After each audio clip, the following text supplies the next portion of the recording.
Grand fleuve de l'histoire de l'humanité qui est de penser qu'une personne est supérieure à une autre selon sa couleur de peau, pensée faisant partie des plus grosses conneries de l'humanité.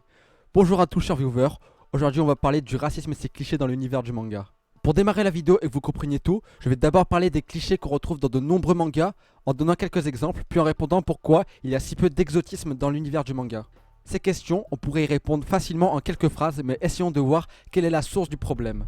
Je rappelle à tous que les critiques que je ferai dans l'univers du manga sont subjectives, donc à prendre avec recul. Quels sont les plus gros clichés que l'on peut observer dans le manga concernant la couleur de peau et lesquels ont fait polémique? Le premier qui pourrait vous venir à l'esprit est celui de Mister Popo dans Dragon Ball, qui est de couleur noire, grosses lèvres, vêtements typiques d'esclaves noirs. Quand on l'a vu pour la première fois dans l'anime, ça a fait beaucoup de scandales et on a obtenu une couleur de peau bleue pour lui.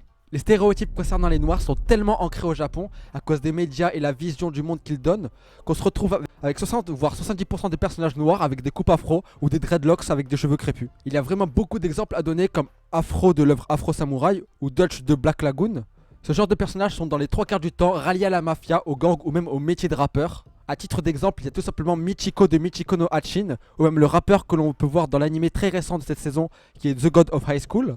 Malgré que ce genre de manga soit plutôt destiné aux adultes ou personnes plus matures, ça reste un concentré de stéréotypes engrainés par les médias. Mais ce genre de personnage est aussi présent dans les mangas destinés à un public plus jeune, comme le très nostalgique Beyblade dans la saison 2, où les héros rencontrent des Brésiliens noirs avec des dreads et des coupes afro en contact avec la mafia.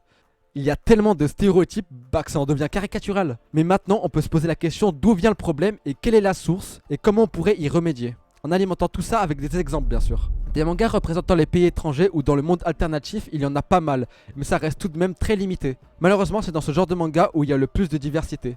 A titre d'exemple, il y a Full Metal Alchemist, One Piece ou Naruto qui présentent des personnages beaucoup plus diversifiés et variés, même si ça reste un peu plus complexe dans Naruto, mais ça on le verra dans une prochaine vidéo. Ce genre de standard dans les mangas peut provenir de plusieurs choses, mais on va en citer une principalement, qui est le standard de beauté, qui est que la blancheur au Japon est synonyme de pureté et de noblesse. C'est pour ça qu'au Japon on peut voir en se promenant dans la rue, totalement couvert de la tête aux pieds des japonais, mais surtout des japonaises. On va s'éloigner un peu du sujet, mais je vais aussi parler des couleurs de cheveux. La couleur de cheveux en grande majorité sera le noir, car dans la société japonaise, elle est omniprésente car elles trouveront plus facilement du travail, et c'est la société qui les pousse à tous se ressembler. Mais on peut retrouver des coiffures aux couleurs assez exotiques comme dans One Piece ou Full Metal Alchemist. Pour finir, au lieu de critiquer à 100%, on pourrait donner quelques solutions et expliquer comment ça va évoluer dans le futur. Comme vous l'avez compris pendant cette vidéo, les mangaka dessinent la plupart du temps des personnages selon leur point de vue de l'humain standard.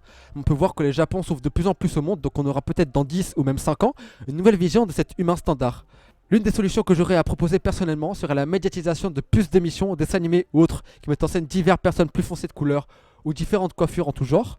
Merci d'avoir écouté cette nouvelle Escanalyse, j'espère que vous avez kiffé. J'en ai déjà prévu d'autres pour le futur, mais il faut quand même laisser place aux différents types de vidéos qui vont arriver. N'hésitez pas à laisser un pouce bleu, donner votre avis sur le thème abordé dans cette vidéo, vous abonner et à partager la vidéo. C'était Escanor, au revoir.